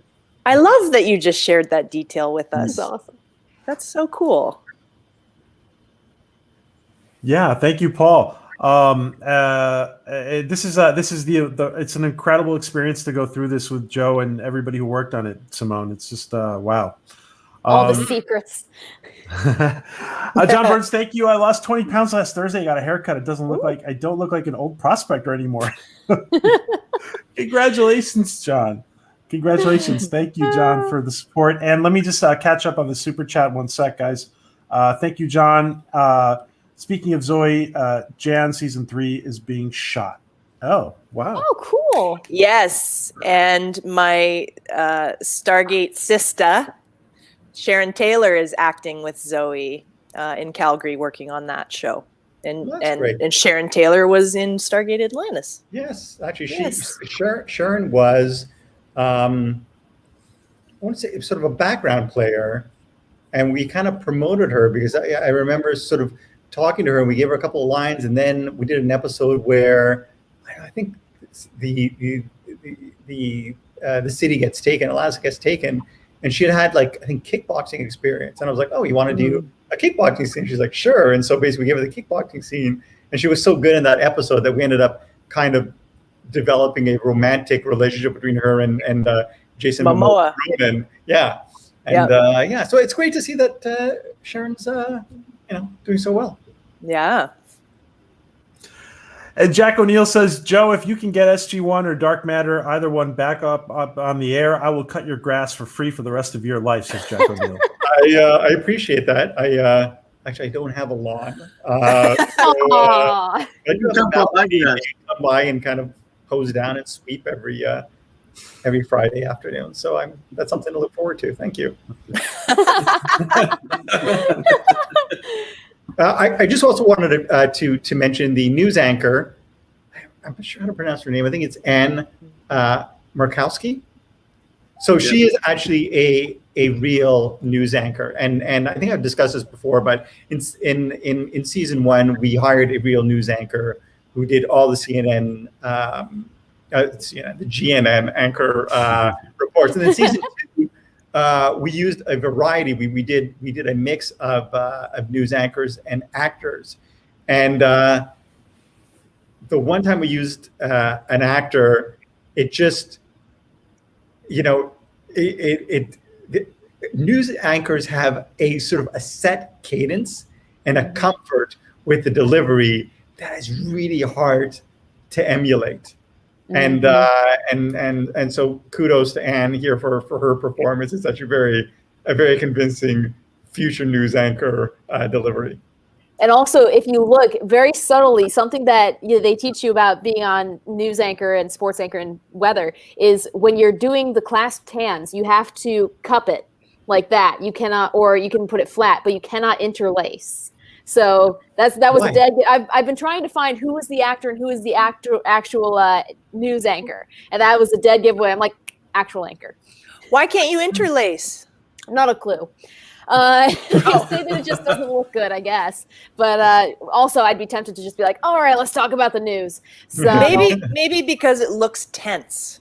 It kind of, yeah, and it does. Like, you can see it when you clench, whereas if you're like this, it's a little less obvious. So, right. You never know that with your hands. Yeah, so, I didn't know that either. Yeah, and if you're like putting them on a desk, you have to layer them on top of each other. And that's a great tip, Katie. Thank you. It's a pain in the butt. I mean, I know about the presidential thumb. Yes. Mm-hmm. Mm-hmm. Mm-hmm. Never point. Just hide a Tootsie Roll in your hand for training and you can't drop it. That's how you get that point down. And Joe, I think it needs to be mentioned here, and Paul as well. It needs to be mentioned that something that was very that stood out to me anyway was that 5 stands up to 2 on a couple of occasions here. Do you guys want to talk about that? No, simply that 5 is coming into her own, and 2 clearly respects her enough to hear her out. I mean, 5 sort of starts off as the kid. I think 3 still refers to her kind of as the kid, but she's very much the sound voice of reason throughout. She does have a lot more influence on 2 than the rest of the crew, even more than what 1 had. Mm-hmm. Is she vying for the mother role, Joe? In any way? I always imagine 2 as mom, and 6 as dad, and 3 as a crazy uncle. Yes. That's funny. I think like 5 is more the eccentric cousin who has lived abroad for a few years, but now is back and like bringing all those worldly views and making sure everyone knows this is what's actually happening. Right. Okay. Oh, I see a Time Prophet. Your hair always looks nicer when you read the weather. This is not like I'm going to be getting a wig here soon because I cannot take this any longer. This is not my natural hair look. I have an afro. I'm Greek and Scottish, and so it's very curly. And I've been straightening it for almost 2 years now, and it has not grown in 2 years. So be on the lookout for a hairstyle change because I'm getting a wig. Looking forward to that. I like you in wigs. I could just wear one of my cosplay wigs for that matter. Yeah. I want to see the fro, Katie. Oh, one of these days I'll throw it out for us before the show. Paul, any comments here on toward the end of the episode where they're they're going to go hide, they're taking refuge in the Marauder? All I know is I was thankful to have a Steadicam. Because again, you're walking the entire cast down a hallway, and you can only really kind of cover it one way to make it exciting. I know the special effects guys, they scratched their heads a little bit about filling it up with just the right kind of smoke. So it was a lot of trial and error. But again, those guys, before you even show up, they've tested a million ideas, and they have 3 to show you, and you pick one, and then on the day they make it look great. So I mean, this kind of stuff was easy to shoot because again, you just want to get it. You want to get them all moving at the exact same pace, and you want the lighting to look good, and getting them from A to Z is just the sort of the mechanics of this shot. Yeah, kudos to the effects people for the smoke because it did sit nicely on the floor and then the sides, and you could clearly see the actors. And I know that that's tricky, right? For it not to dissipate and you start to lose everybody. I thought they did a really great job. Yeah, it was Dylan. I don't remember Dylan's last name. I'm going to have to look it up. Yeah. One thing I thought was interesting, did anyone notice that when 2 was in her spacesuit to protect herself from the toxic gas, Blonde hair. her hair looked blonde. It Yes. was so wild. I was like, wow, like it's crazy how much those lights like made her look blonde. Anyway, just a point of interest. Yeah, I knew you were going to say that because actually we were watching, and I was like, Melissa has blonde hair. Yeah, like it was so glaring. And then obviously in later, close-ups, it doesn't look like that. But And a funny story about that too is when she's got that helmet on, she can't hear you. So action and cut and all that kind of stuff. It's just like I had to scream it. I've had to do that before where, I'm wearing cans and you cannot hear the other person. And so you just have to base it on vibration. It's very strange. But then you can't hear yourself either. So then you don't know how you sound. It's very weird. Yeah, see? Well, her hair's kind of blondie green, but The electricity will do that to you. yeah. Dylan Hankinson. Dylan Hankinson was our special effects coordinator. Excellent job all around. Mhm. Yeah. Yeah, I thought you guys set up the conflict amongst all the different characters really, really well. Everything was very well shot and staged, blocked, all that. Mhm. Yeah, really, really good. Thank you, John Burns. If you were stuck, you could try Ron Pardo, great impersonator, lives in Ontario, and has played a newsreader before in the movie Undercover Brother. All right. All right. Well, thank There's you, a John. great new challenge out on TikTok. I should do one where you basically a person in the news holds up their camera and records the teleprompter working and says, "All right, you do it. You think it's so easy, you do it." And it's been fun to see people struggle to keep up with the teleprompter. Paul, I wanted to ask you, as far as your editing role, what are some of the greatest challenges you've had with Dark Matter in the cutting room? I don't think there was many. I mean, I touched upon it earlier. When you do a pilot, when you're doing a first episode, there's lots of different things to try out and do. And his name escapes me now. TJ Scott. Yes, he did the pilot, and so it's a lot of trial and error, and seeing how things go together, and seeing if the chemistry of the cast is working, and it's a new crew. So I mean, any challenges usually comes to me in the form of just more footage, more stuff to look at, because it might be just a lot of trial and error. And then where I get to play is sort of the sounds of things, and temporary sound effects and temporary music to kind of come up with a feel, because we didn't have any Dark Matter music at that point. So it's just a matter of finding music that fit the show, and a lot of trial and error, and a lot of this music doesn't work and don't like this. So it was a happy day, I think, when we started getting music coming from I think it was Ben Pinkerton was his name. Yeah, Ben Pinkerton. Yeah. But yeah, I mean, and then each episode is often just it's an exercise in length. Like if it's going to be short, it's going to be long. If sequences are working, you insert to tell something. If a reaction shot doesn't work, and then a third component to that is the sort of technical stuff, like if the sound is off, or if God forbid there's something wrong with the take, technically, like soft focus or something, then something has to be flagged and has to be reshot. How liberating is it, Joe and Paul, for a show, for example, like The Orville, a show that goes from broadcast television to streaming? How liberating is that for them to not have the time constraints? What do you mean? Well, for example, there's stuff that that they don't have a time constraint anymore from making the jump from broadcast television to streaming. Yeah, I can't speak for firsthand experience, because I've always had to hit a certain time for all of my episodes. But I mean, it would be nice to have the extra time to tell the story. A lot of the streaming shows I've done, I mean, as long as you're under 60 minutes for an episode and above a certain predetermined time. So shows like Hemlock Grove, they were always bumping over the 60-minute mark. They were really beefy episodes. So I think even some of them had to have a contingency to be longer than 60 minutes. But now I think that happens all the time. I think like episodes of The Queen's Gambit are like 75 minutes long. An episode now is not your standard 43 minutes and 15 seconds or whatever the broadcast requirements are.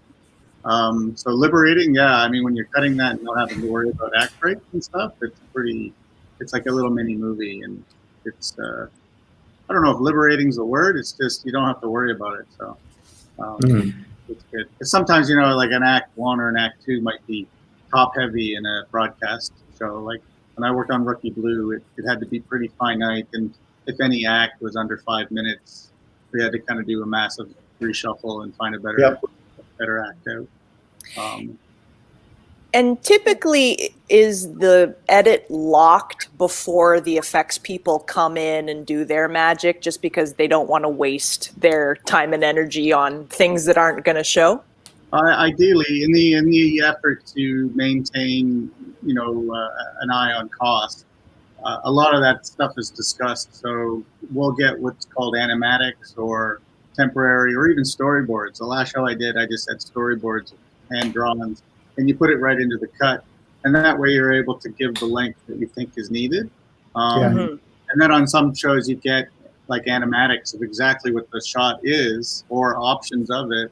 And so you can play with the timing. So if I wanted to slow it down or speed it up, I could do that. And then, having a discussion with the visual effects supervisor, they will then make sure that's the speed that it's going. But generally, the show is locked. You want a picture lock before you go into sound or completing any of the visual effects.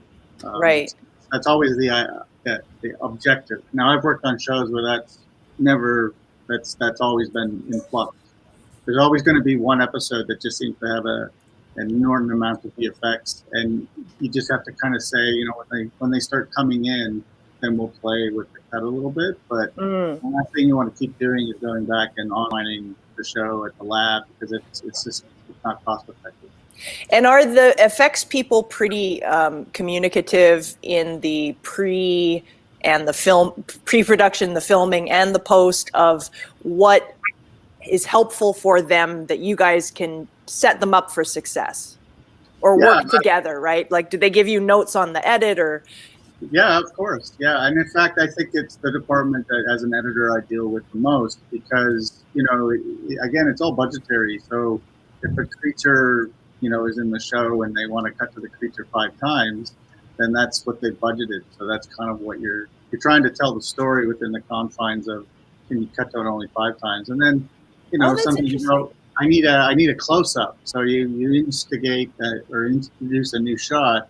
That just, of course, is a budget alert. But through the storyboarding or talking with the director or coming up with a complete idea of how the sequence is going to play out, when the elements start coming in, whether it be live action elements or even just the storyboards or animatics, you start pacing out the sequence based on that to tell the story. The story is king, right? So you want to make sure that everything's clear and concise. And then you get a lot of people sort of view that and chime in on it if it is a complicated sequence. But it's a lot of collaboration and a lot of talking about it before it even gets into my computer. Yeah.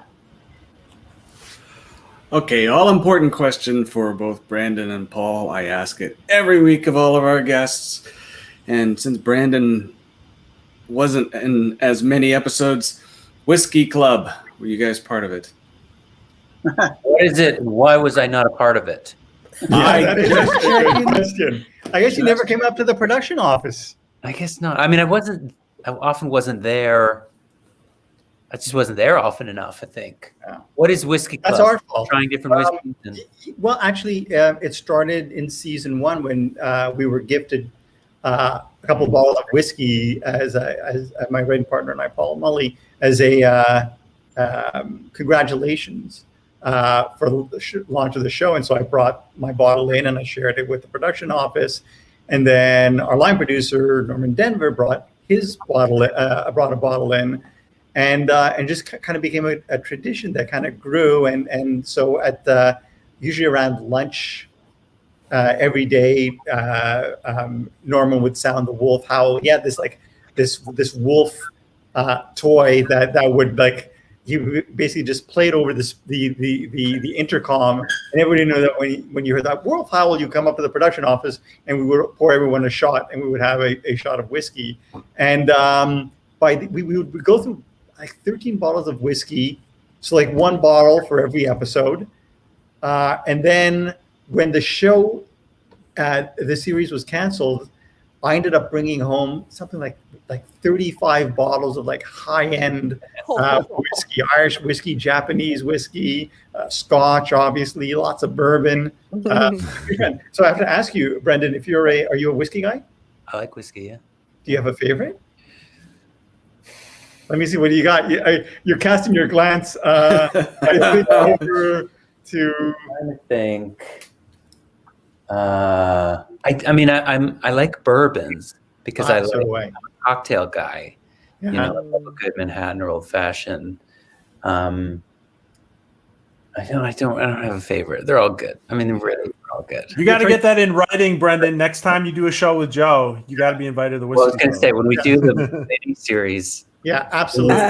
Bring you some nice bottle of Jefferson's. I think you might like that. There's an Irish whiskey that it's hard to get. It's called Donegal Irish whiskey. It's from Northern Ireland. That's where my ancestry is. So when my wife and I were there, she's 25 years ago, I brought a bottle home, and I don't think I drank it for 3 or 4 years. And then I did, just on celebratory, my wife hates it and stuff like that. So, I mean, if there's ever a point where I drink whiskey, I always like to think it's some sort of ancestral thing because I'm Irish. So I drink the Irish whiskey. I'm always drawn to it. So, but yes, I did partake when I was in prep as a director, because as an editor, we're far, far away from where production is. So we never got to drink whiskey. So I was privy to whiskey when I was in prep on both seasons. So it was nice to be part of, because boy, it would warm you up in the cold winter.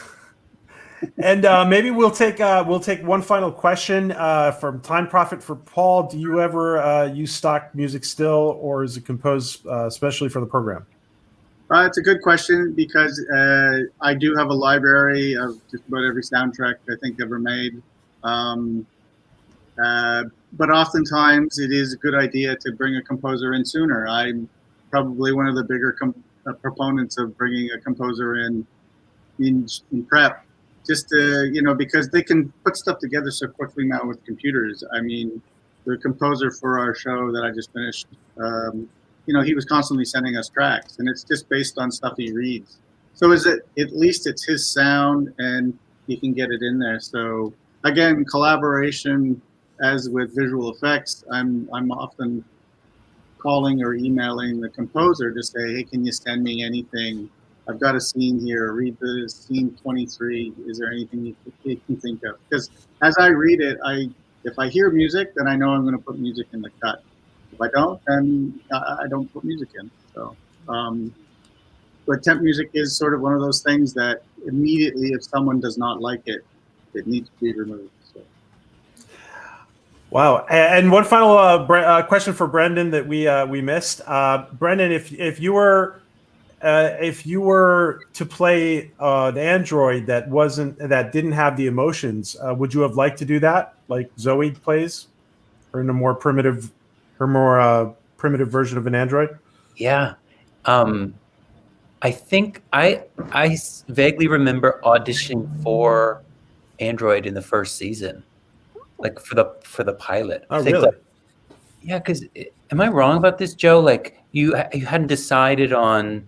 Yeah, she would. Wow. Yeah, in the comic book, the android was male, and so we kind of opened it up to kind of an all gender casting. And I remember putting myself on tape. Or of course, I hadn't seen the show. By the time I joined the show in season 2, I'd gotten to watch it, so I had a sense of it. Mm-hmm. Auditioning for the pilot and doing Android, I had no idea what I was doing. Zoe was a much better choice. Yeah, it's certainly a unique choice than any typical choice. Oh, thanks, John. That's a good throwback. That was a really fun movie. Sorry to interrupt you guys.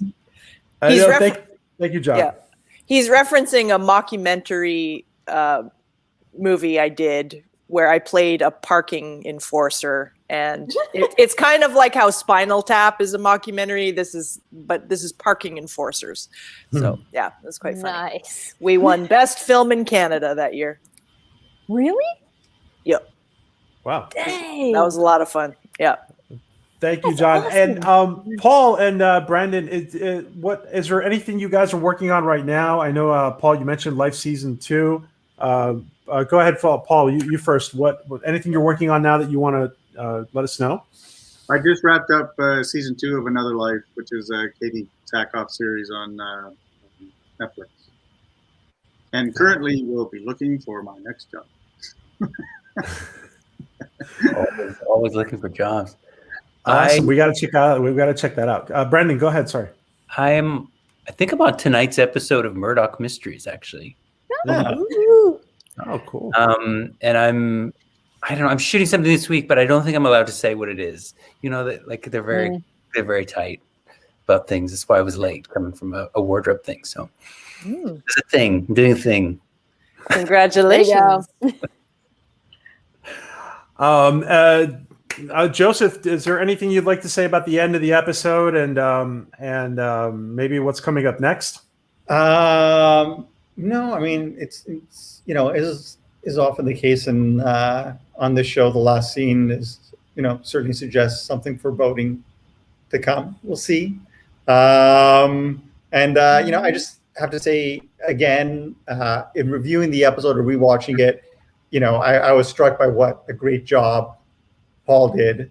And this episode also stands out for the guest appearances. We talked about Natalie Brown, we talked about Ellen Wong, and especially Brendan's performance as Victor. It continues to be like one of my favorite recurring characters on the series. So kudos to you and kudos to Paul. And I mean, thank you, Simone, for guest joining our panel. And as always, thank you to the panel. And next week, the focus shifts to a couple of other characters in again, also one of my favorite episodes of the season. Really? Okay. Awesome. Well, I want to thank you, Paul and Brendan. It's been an honor to have you both here. Thank you, Joseph, for inviting them. And thank you, Simone. Thank you, Simone, for joining us. We miss you, Simone. You gotta come back more often. Yes, I love you guys. It's been a privilege to be here. Don't forget to sub to Simone Bailey's channel, guys. Thank you, Katie. Thank you, ADEGA. Thank you, Nina. We're going to have Nina back next week. Everybody stay safe. We'll be back next week with episode 11. And, really quick, John Burns says, how long has Murdoch Mysteries been on the air? How long has Murdoch Mysteries been on the air? Like 14 years. 14 years? This is season 14. Yeah. Wow. Thank you so much, John Burns, for your support and all the super chats, guys. Thank you so much. Thank you, Celine, Colin, Dee Myers, Snortapoopus Cuber, Pug Mama Kemi. Thank you for joining us, Nate, Jeff Beeler, Louise Sparrow, Chuck Marble. Hey, Chuck. Good to see you, Chuck. Good to see you, Chuck. Good to see everybody. Thank you, guys. Be safe. Thank you. Thank you. Love you all. You too.